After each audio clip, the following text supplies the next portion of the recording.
Welcome back to episode number 3 of the Liberation Hour here on YouTube. If anybody is coming from the first part, this is kind of a two-part show that we're kind of segueing into over to this part. So if anybody caught part number 1, we're over here now on part number 2, and we're going to be talking about a couple of other issues that are huge around the country, especially one over the last day. So we're going to go ahead and jump over to that one now, which is the body camera footage released out of Illinois of Sonya Massey. There is another police shooting, and we've seen a lot of these over time. There have been last year there was over 1,100 people shot by police, and it's looking like that we're going to be close to that number again if trends continue. I want to go ahead and pull up a couple of data points for people here, and I'll go ahead and share this out so people can take a look. Let me go ahead and share this out. Okay, sorry, bear with me here. All right, we are good. Okay, so over here, people can see the number of people shot to death by the police in the United States from 2017 to 2024. You can see over here the figures have just kind of gone steadily up, and nearly up 200 people over the last 7 years. 469 so far this year as of May 27th. So again, on pace for getting close to that 1150 number.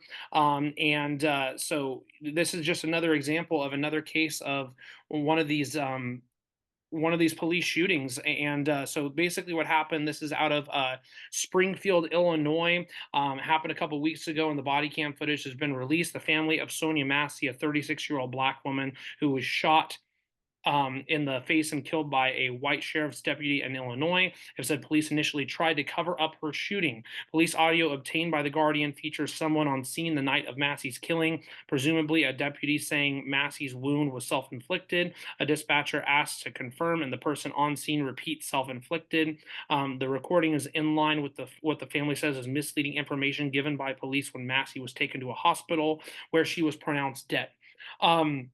On the video, and I'll try to pull up the actual video here. I also don't want to get demonetized, so bear with me if I decide to bring that up or not. But basically, in the video, Massey asked the officers, "Where are you going?" To which Sean Grayson, the officer, replies, "Away from your hot steaming water." Massey responds, "I rebuke you in the name of Jesus," at which point Grayson unholsters his gun. He said, "I swear to God, I'll effing shoot you in the face." She begins to duck. She says, "I'm sorry," twice, and then Grayson closes in the distance and fires 3 shots, inevitably killing her. I believe I have some of the footage here that I can pull up. This has Kamala Harris's response to it.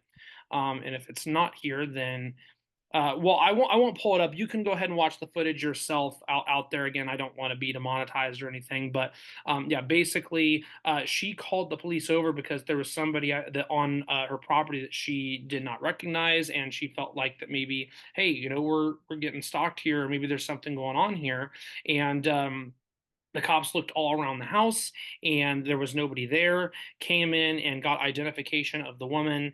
And then moments later, of course, she ended up being shot. So, again, just a really sad state of affairs where, we see another police officer killing an unarmed person, in this case, a person who literally had a pot of water. I wanted to go ahead and bring somebody on to talk about this, and we're going to have another issue to talk about as well. So I'm pleased to welcome on to the Liberation Hour, Mr. Jackson Tofft. How are you doing, Jackson? Hi, Aaron. Thank you so much for having me on. It's a pleasure to be here. I've always appreciated your work, and I'm really happy to be here. Yeah, I wanted to bring you on because I know that this is an issue that is very heated around the country, and the rhetoric around it, is something that gets heated really all of the time. Whether it be people talking about the racial side of this or people talking about the abuse of power side of this. It unfortunately always seems like the people who claim to want small government don't have as much to say on issues like this, and in most cases back the state up. I guess my question to start things off with you is, what was your reaction when you saw this case, and just overall, what do you think can be done regarding this issue of police brutality? So my initial reaction to seeing the body cam footage, which is incredibly jarring and disturbing to say the least, but this out of all of the, I feel like we've sort of become desensitized to mass shootings and to particularly police brutality against people of color in this country because it's so frequent. It makes the news so often, and it occupies so much space, and yet not enough space in our minds, if you ask me. But just the senselessness of this killing. This did not need to happen in any way, shape, or form, and it's just in a lot of ways, it exists as a microcosm as all of the problems that we have with law enforcement today, and particularly in terms of their race relations with marginalized communities. One thing that specifically stood out to me when watching the body cam footage was Officer Grayson and his partner, who I don't think has been named yet, are talking to Massey on her front porch, and they effectively tell her, we looked all around your house, searched some surrounding backyards, we didn't find anybody. Is there anything else we can do for you? Is there anything else we need from you? And she said, no, that's fine. And really, I think it should have ended right there. I don't understand the skip from them entering her house. Is she suspected of a crime? Did they have probable cause to suspect her of any kind of crime? I'm sure they didn't have a warrant for someone calling 911 or for someone calling the police to report a potential home invasion. So why exactly did they see fit to enter her house in the first place and to suspect her of anything? And of course, we don't really have an answer to that question, because the answer to that question is probably racialized bias, which is deeply ingrained in American law enforcement to unjustly suspect people of color in these marginalized communities. So that was one thing that really stood out. Why it should have ended on her front porch. Why did they enter her house, right? And like I said, this is a microcosm of a lot of our problems with American law enforcement. And the second part of your question there, what kind of solution could we provide to this? I think that's an incredibly complex and multifaceted question, because these issues are so obviously deeply rooted in American law enforcement. I started looking into some of the calls and some of the training standards and mental health assessment mandates adopted by the state of Illinois. And it turns out that Governor J.B. Pritzker, in coordination with the Illinois State Legislature, passed the Safety Act in 2022, which was intended to enact a number of minimum standards, different mechanisms for police accountability, mental health evaluations, mental health resources for police, things like that. And obviously with the goal of sort of preventing things like this, right? But in that document, in the document on the Illinois Law Enforcement Standard and Training Board website, which lists their minimum standards, there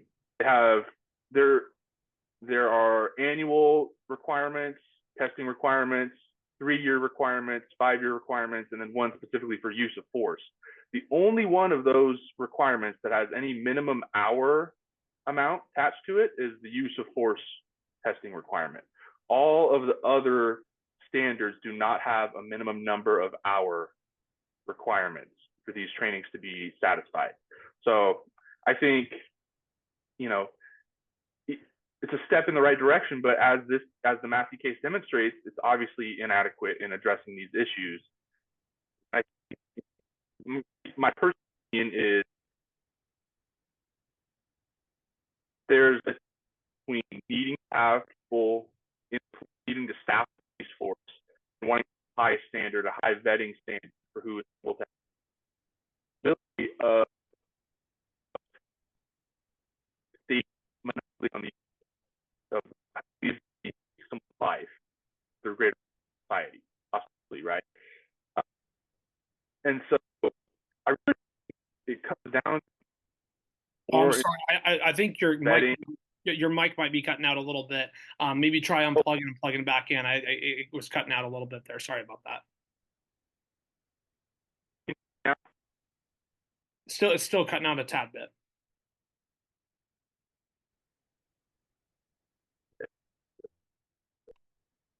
Can you hear me now? Yes, there we go. I can hear you much better. Great, great, So great. you can go Okay, ahead and sorry about continue with that. what you were saying. Sorry about that. I apologize. Yes, yeah, no, feel free to cut me off too. I don't want to ramble off much here, but you know, it seems to me that, and I don't have any necessarily data to back this up because it's a hard thing to quantify, but it seems to me that the profession of law enforcement attracts people who have an obsession with a power dynamic or might have racial prejudices in their heart. And this is one of the, because of different, immunity laws relating to police, this is one of a profession where they can enact their desires for racial violence without any fear of repercussion or fear of accountability, right? And so I don't know exactly what the answer to that is. We can raise the standards. We can increase vetting. We can do deeper background checks. We can require them to get psychology degrees, something like that.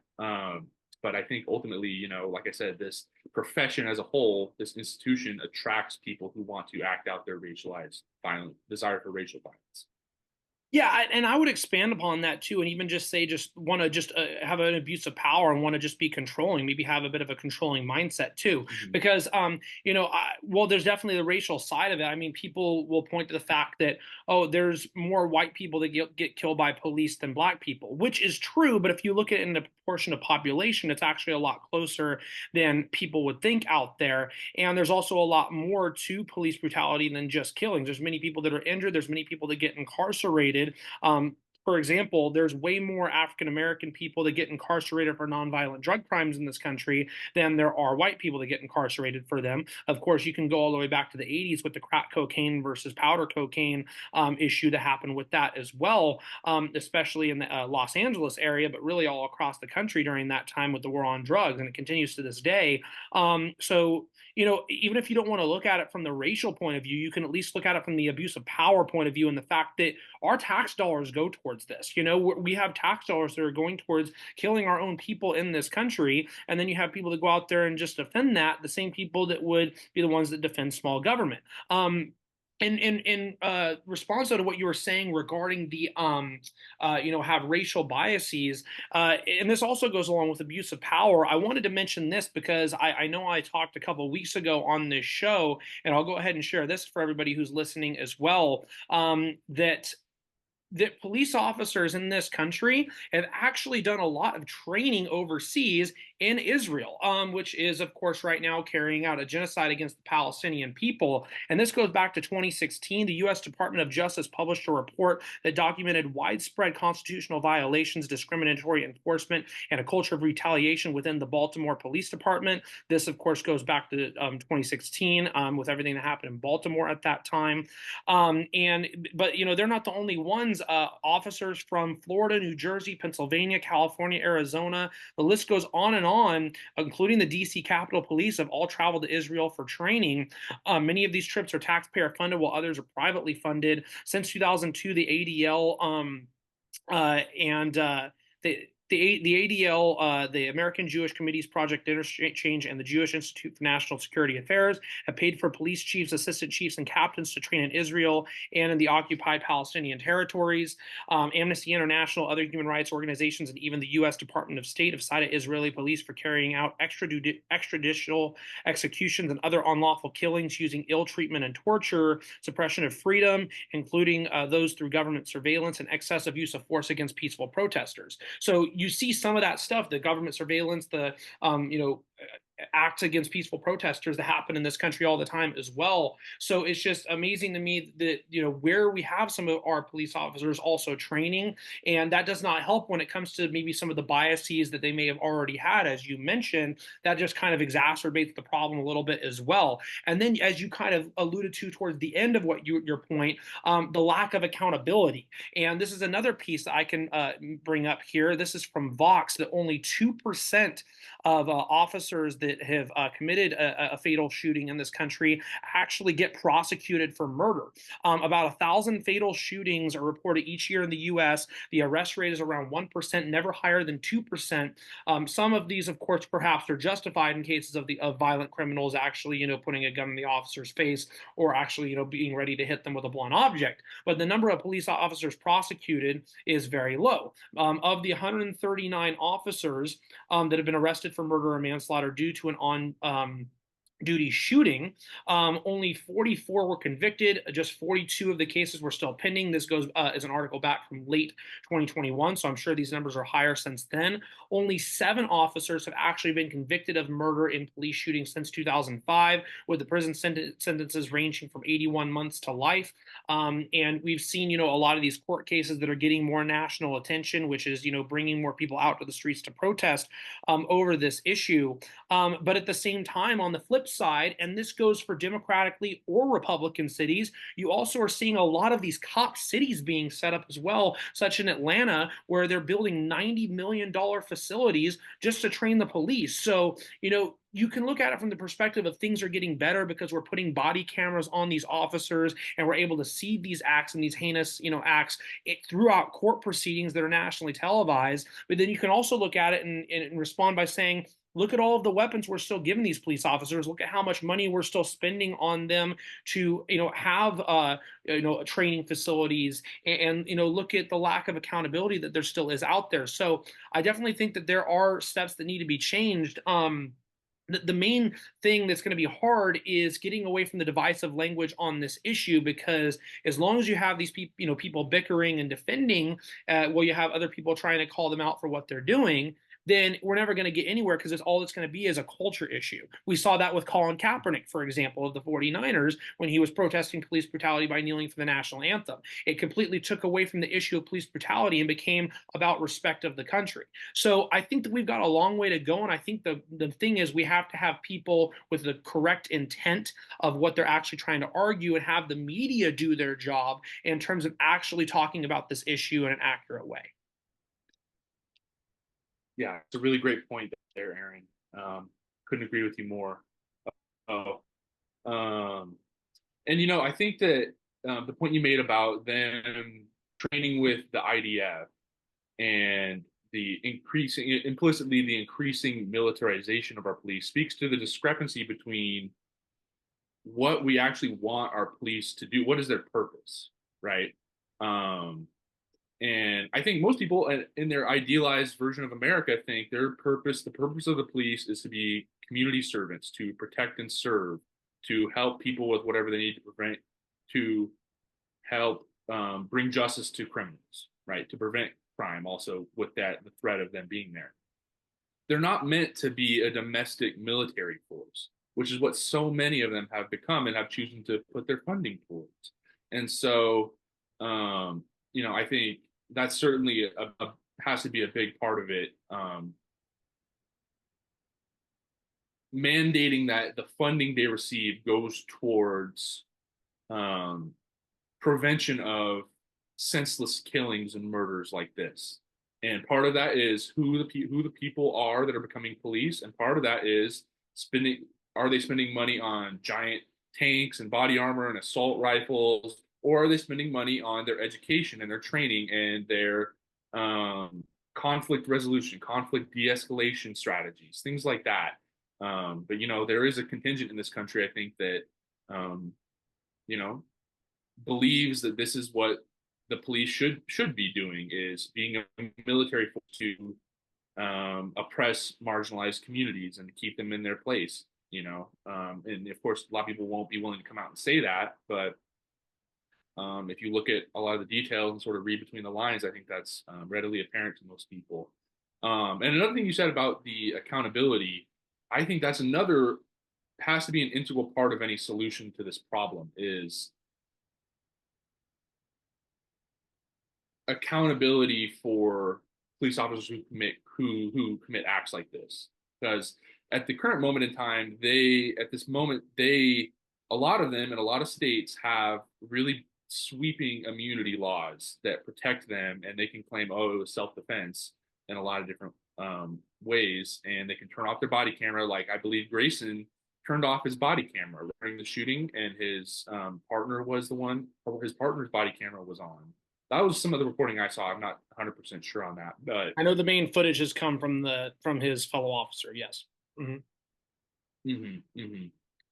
And so, if we alter some of these immunity laws surrounding police and make them meet a higher standard to prove that they acted in self-defense and their life was in imminent danger, then I think that would at least go some part of the way. That's not a comprehensive solution in and of itself, but it certainly is a part of any solution that we would have increasing the accountability. Yeah. No. And ultimately, what there should be no, yeah. Oh, sorry. Go ahead. No. I was just gonna say, yeah. Most Oh, definitely, I agree with everything you're saying with that. You can go ahead and continue. Sorry. Mm. yeah. I was just gonna say there should be no reason. There should be stiffer penalties for turning off body cameras during any kind of altercation. Also, because if these officers really have nothing to hide, if their conduct is unimpeachable, then what reason would they have to not want to have their body camera on? That is their exonerating evidence right there, their body camera footage. But yet we see again and again with these instances, the body camera footage is off, or it's lost, or it's lost as a part of a cover up by these local police um, agencies. So yeah, lot going on.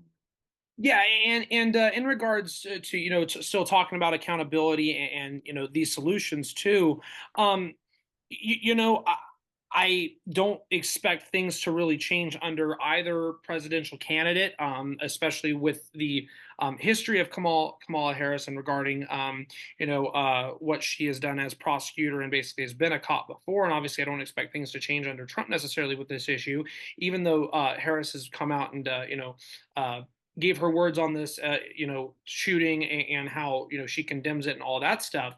I do need to give some credit, at least to some of the Democrats, for putting out this proposal back in 2021, and I'll go ahead and share this on the screen right now so that everybody can read along and see this with me. The George Floyd Justice and Policing Act of 2021, which has been held up in the Senate and has had multiple issues and has not actually passed the Senate, even though it passed the House back in 2021. Some of the provisions, wanted to read some of them in here: providing grants to state's attorney general to create an independent process to investigate misconduct or excessive use of force by police forces, establish a federal registry of police misconduct complaints and disciplinary actions, require federal uninformed police officers to have body-worn cameras, require marked federal police vehicles be equipped with dashboard cameras, restrict the transfer of military equipment to police, require state and local law enforcement agencies that receive federal funding to adopt anti-discrimination policies and training programs,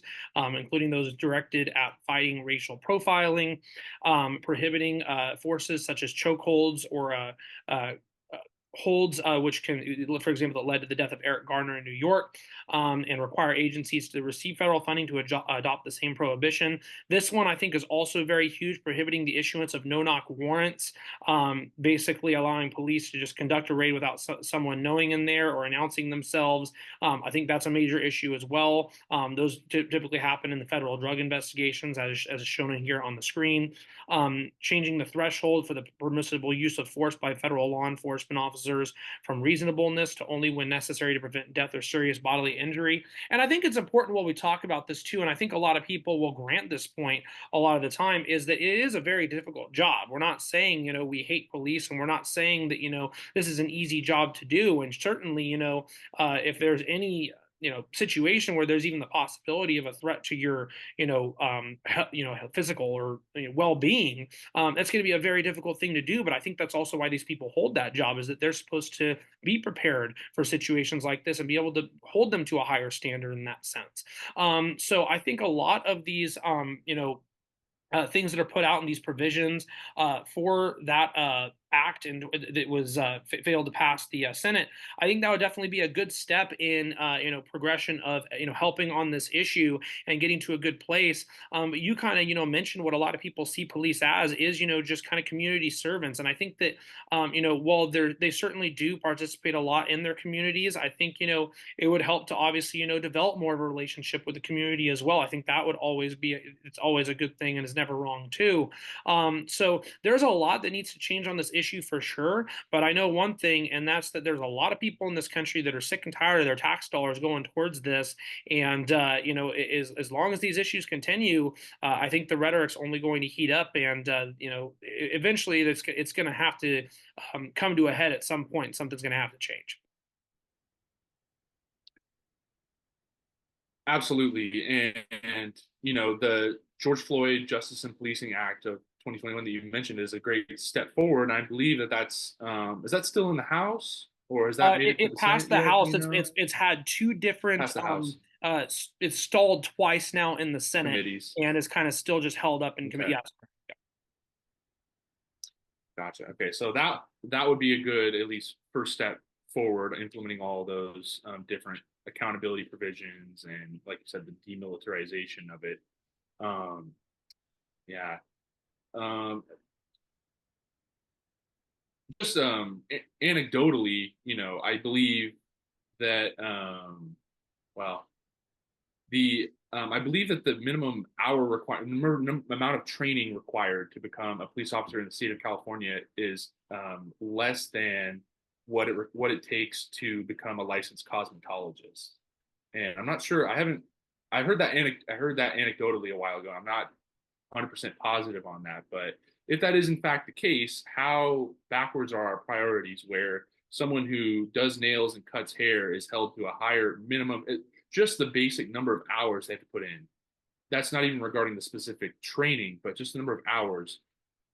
That person who has to put in more hours than someone who holds people's lives in their hand, is responsible for saving people's lives.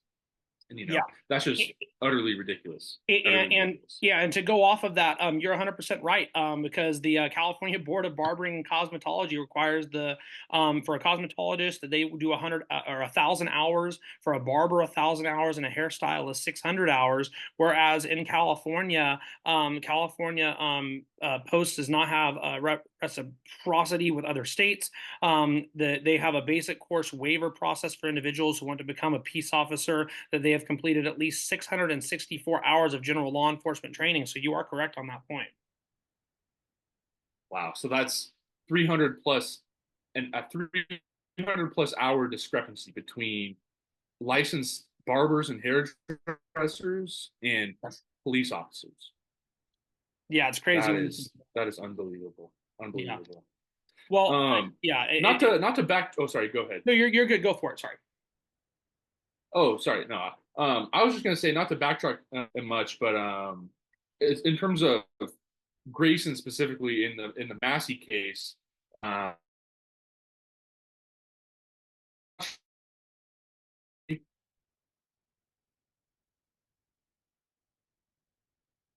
shoot, you froze up there for a second. I can't hear you. You're good now. Mm-hmm. Okay, great, okay. Sean Grayson was convicted of 2 Class A misdemeanor DUIs in 2015 and 2016. So he has DUIs on his record. He worked at six different law enforcement agencies in the last 4 years. And so, I mean, read into that what you will. But the Sangamon County Sheriff's Office also acknowledged that they knew about Grayson's 2 DUIs at the time that they hired him.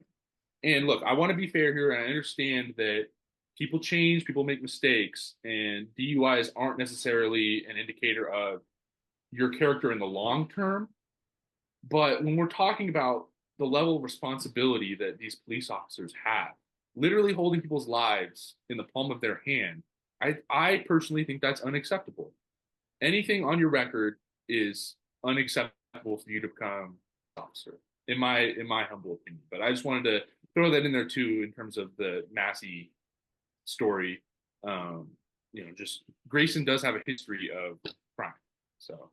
Yeah, and it's like you said, Thought I I'd think throw it just that out says a there. lot about their decision making. It's just bad decision making in general. Mhm. And yeah, maybe if it's a smaller thing, like if you're pulled over for something small, like even though you shouldn't be doing this either, but let's say he's pulled over because he's sending a text to somebody or whatever, you still shouldn't be doing that. But okay, but like a DUI is a serious thing. Like you could kill somebody on the road for that. So yeah, it's a serious Right. bad decision right there, and the fact that he had two of them shows that there's a pattern in that, and he probably shouldn't Mhm. be fit to be carrying a firearm and serving the community out there if he's doing that. So I would totally agree. I think that that's another thing is there needs to be much more strict policies to actually hire these people in the roles that they have as well. But I Mhm. think that that pretty much it sums up that issue and does a good job of covering that. I wanted to go transition and kind of talk about this issue as well, because another thing that we're seeing right now, especially with just a lot of different governors and a lot of different states, especially in red states out there, and we're potentially we might get with Project 2025, which I know I talked about earlier, is a lot more of religion kind of being put into society, and we're already seeing that in some ways with religion being put into schools. However, there has been some pushback. So this is from the Guardian. Federal judge delays posting of 10 commandments in Louisiana public schools. A judge pushed enactment of the law to display religious code until November in response to a parent suit. A federal judge blocked Louisiana from posting the 10 commandments in public schools until November after parents from 5 districts sued the state over the law. In a brief ruling on Friday, District Court Judge John de Graveles said that the parents and the state agree that the Ten Commandments will not be posted in any public school classroom before November 15th. The state also agreed to not promulgate advice, rules, or regulations regarding proper implementation of the challenge statute. The state's Republican governor, Jeff Landry, signed into law last month a bill that requires all classrooms in K-12 schools and colleges to have 10 commandments posters with large, easily readable font. State is also requiring a 4-paragraph context statement about how the commandments were a prominent part of the American public education system for at least 3 centuries. This comes at the same time that in Oklahoma, we've also got something going on as the state superintendent requiring the public schools to teach the Bible. The state superintendent, Ryan Walters, said the Bible was a necessary historical document. The mandate comes as part of a conservative movement to infuse Christian values into public schools. Oklahoma State Superintendent on Thursday directed all public schools to teach the Bible, including the Ten Commandments, in an extraordinary move that blurs the lines between religious instruction and public education. The superintendent Walters, who is a Republican, described the Bible as an indispensable historical and cultural touchstone and said that it must be taught in certain unspecified grade levels. The move comes a week after Louisiana became the first state to mandate the public schools display the Ten Commandments in every classroom, which was quickly challenged in court.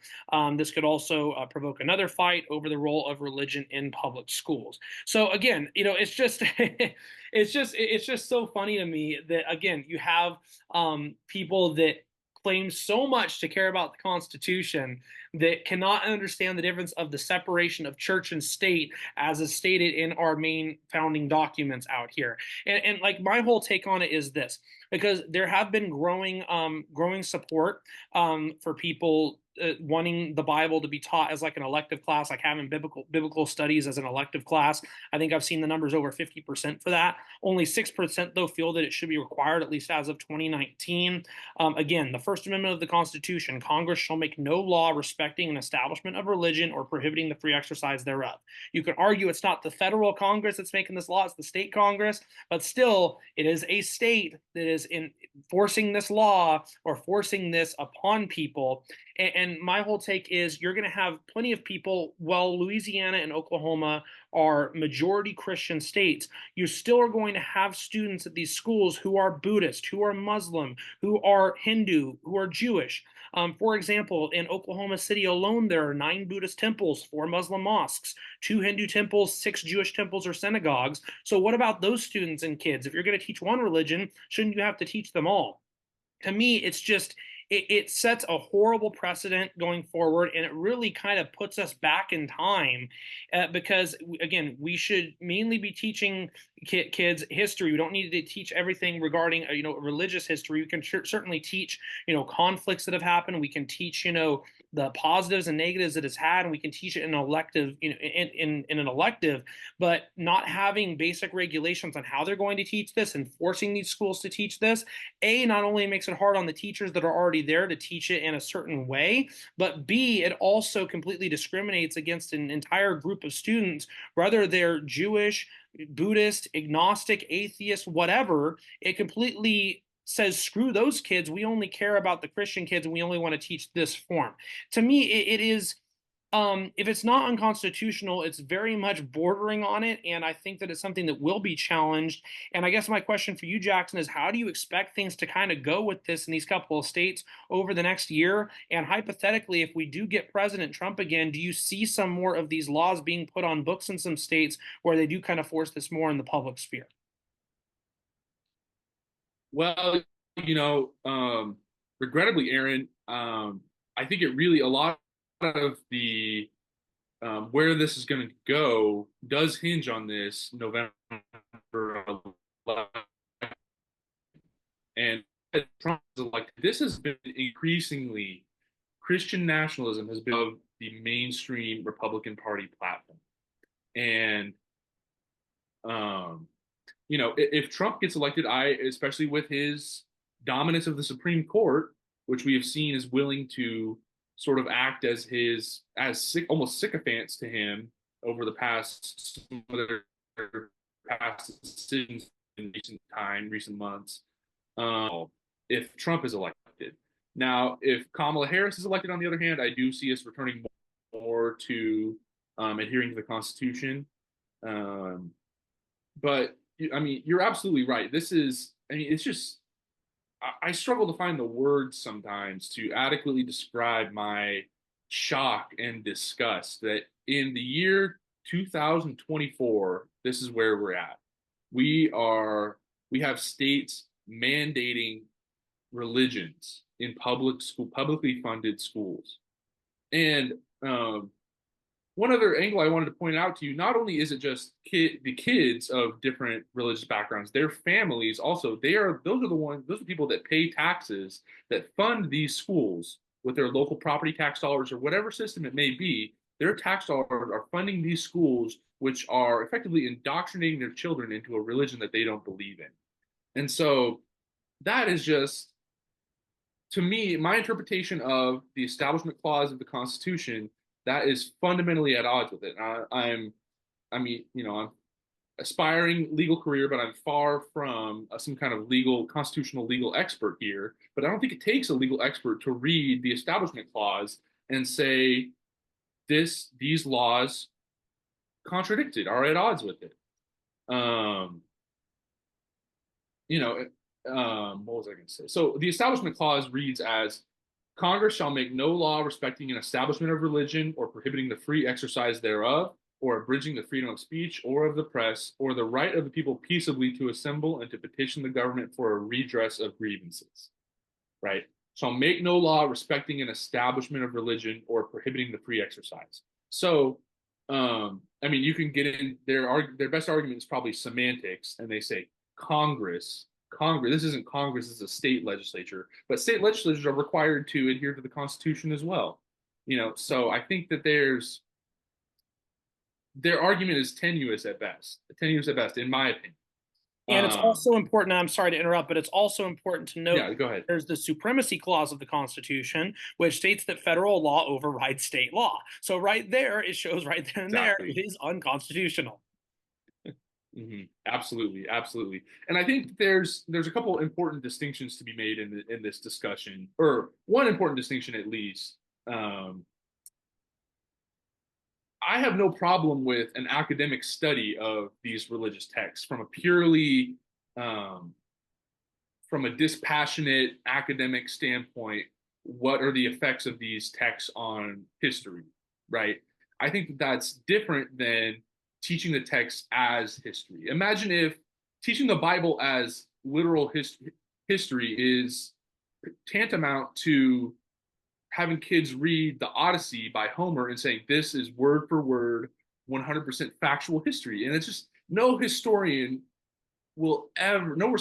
historian will ever tell you to take any of these words that were written 2,000, 3,000 years ago at 100% face value.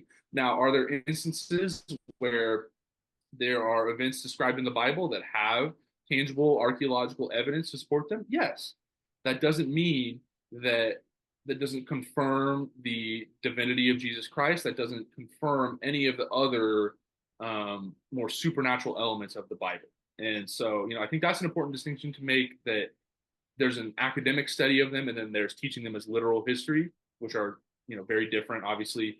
But one thing I wanted to mention about the just some of the language that are used in, particularly in the Louisiana law, with the context statement, where it claims the Ten Commandments were a prominent part of American public education for almost 3 centuries. So 3 centuries, if you do the math here, that's well before the signing of the Constitution. So these people are claiming the puritanical society of the colonies of British North America as a continuous part of the American public education system, and that is just ludicrous on so many different levels, But there's a lot you can sink into on the history here. The Puritans, the Pilgrims, as we colloquially know them, obviously, the story goes they came here to flee religious persecution in England, and from my sort of surface level reading on some of this, they were more fundamentalist and more extreme than the Church of England. The Church of England wanted to make certain provisions that sort of made things easier for whatever reason, or were because of the king wanted to, and these Puritans wanted to adhere strictly to the word of the scriptures. And so that's what you're talking about when you're talking about pre-Constitution puritanical society in America. You're talking about a theocracy. You're talking about religious fundamentalism turned up to the extreme. And so, I think that it says a lot that they consider that the true founding of America. The puritanical religious fundamentalist society, they consider that the true founding of America, not the ratification of the Constitution in 1781. Well, I mean, they talk out of both sides of their mouth, like you said. A lot of these same people are, vociferous adherents to the Constitution, and are strict, what's the word? Originalists, or constitutional originalists, right? The word of the Constitution is the gospel, except in this case, right? Except in this case, they want that Christian theocracy. They want to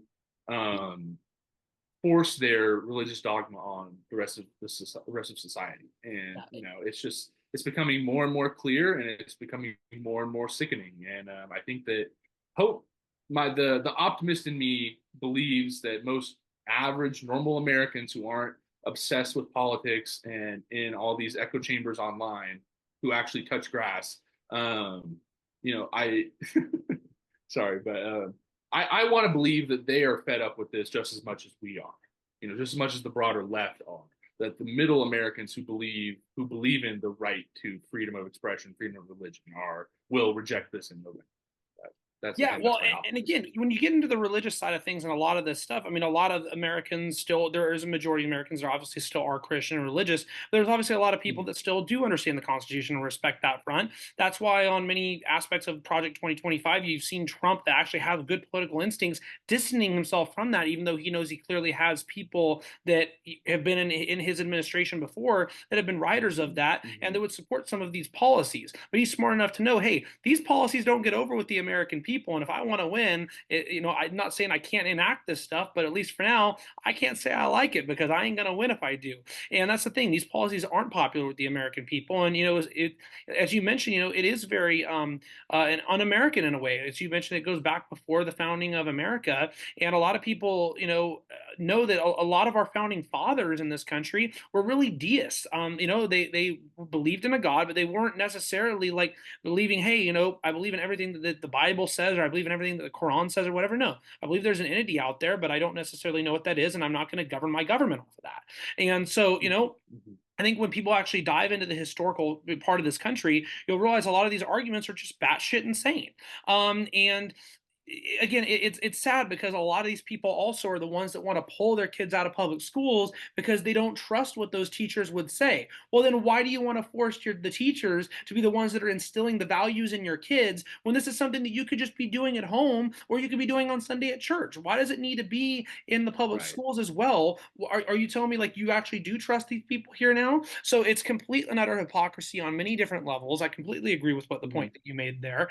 And to me, like, uh, we've like I think we've seen this for a while. We've seen, I think, an increasing amount of people since the Tea Party that have kind of gone in this direction of wanting, more of this out there, and there's been an increasing amount of people that have wanted religion to kind of be put out there in public schools, and we've seen social issues kind of going down more of a conservative route over the last, I'd say, 8 9 years or so.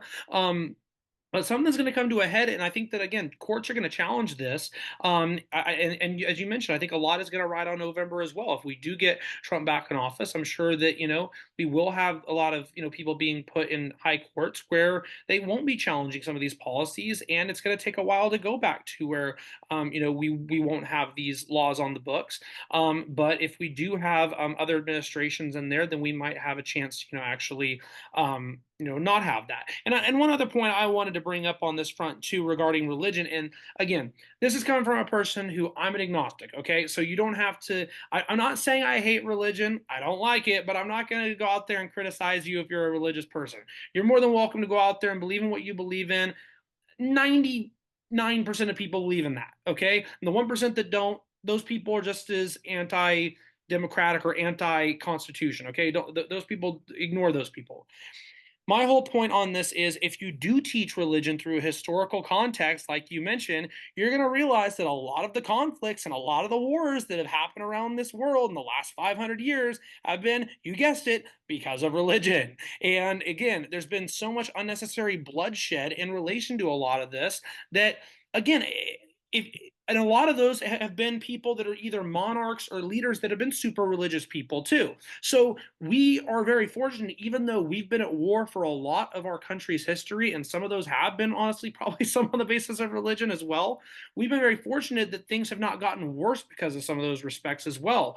And I think that we need to understand that the safer, the better thing to do is just let the public schools teach history, let public schools teach what they need to do. There's certainly a lot of things I disagree with what's taught in the public schools. I think that we definitely need to be preparing young people more to go into career fields and jobs more than we do currently. But again, that is more specific about that side of things. Teaching religion ain't going to solve that issue. And not everybody's going to grow up to be a minister. So, people, I think, need to realize that, and that's, well, schools can certainly instill some values in your kids that are good. We shouldn't be instilling religious values in kids through public schools. If that's the case, send your kid to a private school, whatever, but it should not be in the public schools where there are other people with other belief systems. Well said. Very well said, Aaron. I really couldn't agree more with everything you just mentioned there. Um, this is an incredibly rich topic that I've been very interested in for a very long time, and I've had my own sort of, late night laying in bed thought sessions about this. So this is something that I'm very interested and passionate in, and I got a couple things that come to mind, but I I think that part of the reason there's such a push to mandate this religious indoctrination in public schools is that it's becoming increasingly unpopular. Over the past 20, 30 years, I believe I've seen some data that suggests that more and more people, the proportion of people in America that are religiously devout has been steadily decreasing over that time period. And you can go further back; it's been steadily decreasing. And these people who particularly have aligned on the right, but just religious fundamentalists in general or very deeply religious people realize that it's very easy to debunk a lot of these specific claims made in these, or it's really easy for kids, especially early on, to get access to information now with the internet that sort of undermines um, their zealousy, their adherence to these religious texts that their parents believe in, and that's why indoctrination is a thing in the first place, right? You have to teach these things as fact from a very young age in a child's life in order for them to really stick, right? And there's some sick psychological manipulation going on, in my opinion. Not, I mean, and I want to be clear, it's never my intention to denigrate wholesale any specific religion. That is absolutely not my intention. I think that the vast majority of religious people, their religious belief helps them be a better person, helps them keep going, helps them maintain their hope and their faith. And I think that's valuable. Where it crosses the line, like we've kind of mentioned, is in, well, first of all, the suspension of disbelief is something that I universally disagree with on principle. I believe that something that can't stand up to scrutiny is not worth believing, ultimately. And it gets tricky because you want to have faith, and sometimes that's not objectively apparent. But I think anything that trains your mind to suspend your instinct for disbelief and to just accept on face value is dangerous. Okay. That's one thing, but it also crosses the line. Like, this is the whole crux of this topic, is forcing people to believe certain things, to adhere to certain religious dogmas. And so when I'm talking about these things, it's not my intention to denigrate the average, the moderate religious person. What I am criticizing is the politicization of it, the integration of it with the American right as a policy platform. And so that, to me, crosses a major Rubicon of, right and wrong. It's okay. It's obviously right, or it's okay to practice your whatever religion you choose, and that's a core tenet of our democracy. But forcing other people to do it as a matter of law, as a matter of policy, is intrinsically wrong.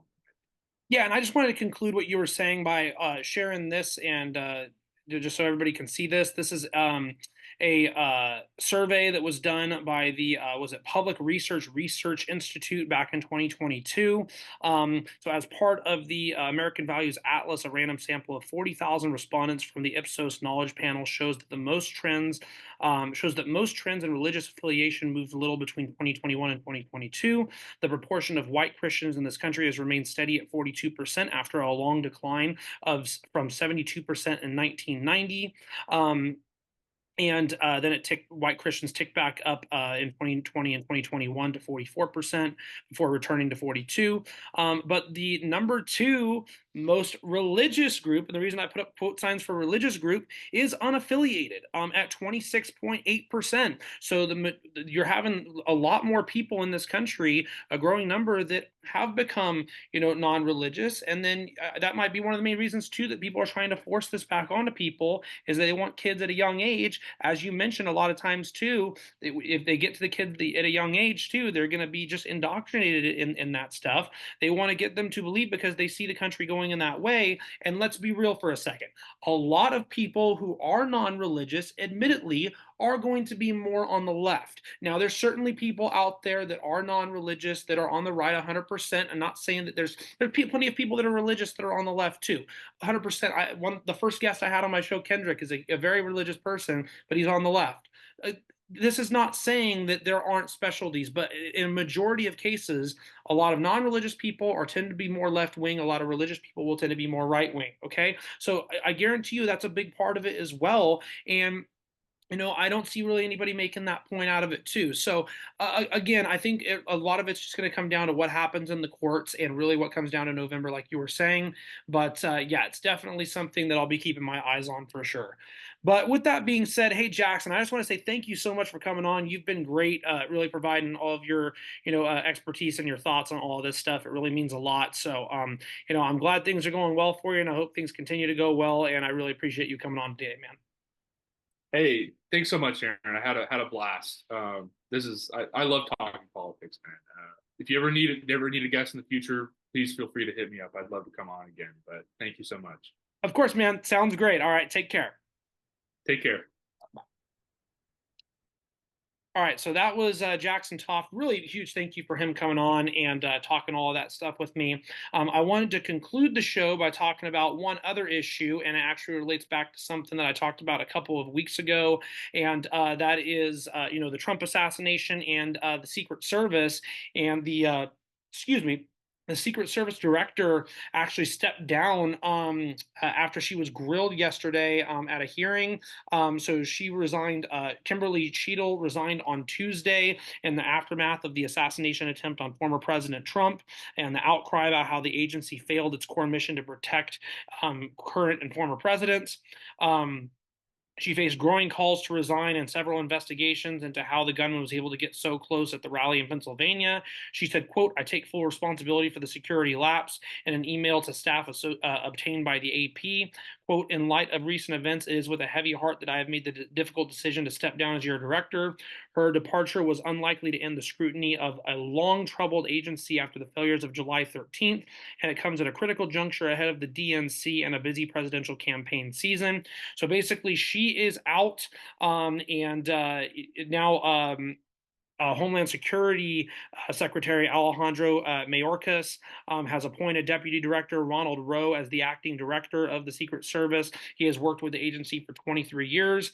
I know a lot of people are going to talk about DEI with her and this position. We talked a little bit about it, I want to say, on the show last week. Again, my whole take on it is if you're unqualified, if you're a man or a woman, regardless of your race, you're unqualified. I don't think it's necessarily about DEI. I think it's just about she was very unqualified for this position. She should not be serving. So her being out is a good thing all around, especially once again, considering that our tax dollars go towards that agency and the security. So wanted to just bring that up at the end of the show. But that is going to do it. Again, I hope everybody has enjoyed a little bit longer of an episode and a two-part series for this week since I came out a little bit later than Sunday.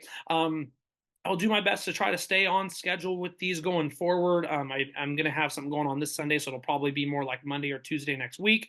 But man, also the last thing I'll say is, could I have picked a crazier time to start this show? Man, it feels like the last 3 weeks have been a decade without everything that's gone on. So I hope everybody enjoys this. I plan on continuing to do these throughout the rest of the election season. And again, if you ever have any recommendations or thoughts or anything like that, feel free to put them in the comment section below or shoot me a DM on Instagram at A2Jack or on Twitter at A2J15. I really appreciate the support everybody has given me so far, and I'm looking to build this up and continue it going forward. An intro is still in the works. I do plan on getting that out there. So yeah, that is going to do it for this week of the Liberation Hour. Until next time, take care. Peace out.